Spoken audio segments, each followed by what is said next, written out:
What is the small shareholders director? What is the small shareholder even? If you are facing question like this, then watch this video till the end, and by the end of this video I would have cleared your all the doubts about the concept of small shareholders director. So watch till the end. First of all, let us clarify that by which section of the Companies Act 2013 the small shareholders director came to inception. Section 151 of the Companies Act 2013, read with Rule 7 of the Companies Appointment and Qualification of Directors Rule 2014, provides for the appointment of small shareholders director.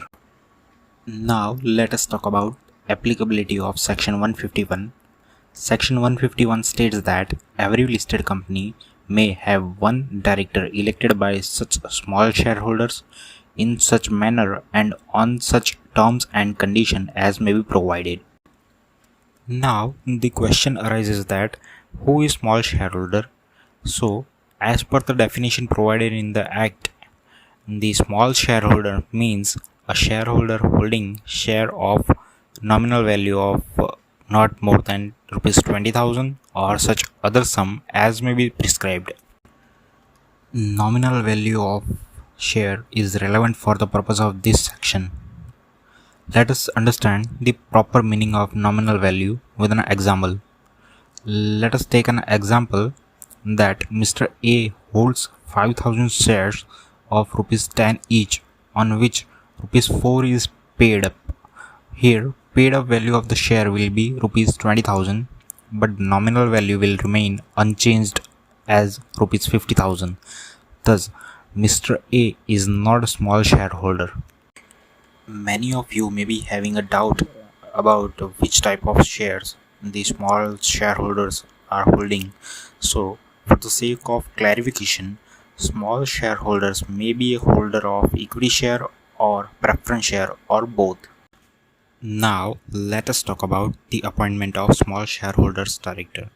Small shareholders director may be appointed by listed company on its own or upon the receipt of notice from 1000 small shareholders or 10% of such small shareholder, whichever is lower. Small shareholders send notice intending to propose person as candidate for the post of small shareholders director. Such notice shall be sent 14 days before the general meeting under their signature specifying their details and proposed director's detail. For becoming a small shareholders director, proposed candidate should also fulfill the criteria of small shareholder. He is eligible to be appointed as a small shareholders director even if he does not hold any single share. But from the day he breaches the criteria of small shareholder, he has to vacate his office. Small shareholders director should also fulfill the criteria of independent director. Small shareholders director shall be considered as an independent director if he is eligible for appointment as an independent director as per section 149 subsection 6 and he gives declaration of his independence as per section 149 subsection 7. After fulfilling this all eligibility criteria, proposed candidate becomes eligible to be appointed as a small shareholders director. The notice proposing the candidate as a small shareholders director accompanied by a statement signed by proposed director for the post of small shareholders director stating his director identification number and stating that he is not disqualified to become a director and his consent to act as a director under form DIR 2.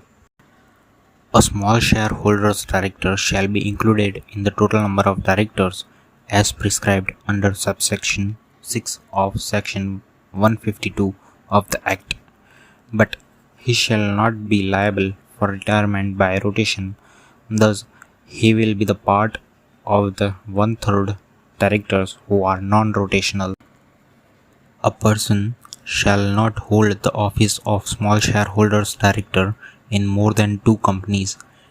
If second company is in the competitive business or is in conflict with the business of the first company, he shall not be appointed in second company. The tenure of small shareholders director shall not exceed a period of 3 consecutive years, and further, he shall not be eligible for reappointment after the expiry of his tenure. As before discussed, the small shareholders director is a non-rotational director. Thus, he shall not be liable to retire by rotation. Disqualification of small shareholders director are the same as that of any other director specified under Section 164 of the Act.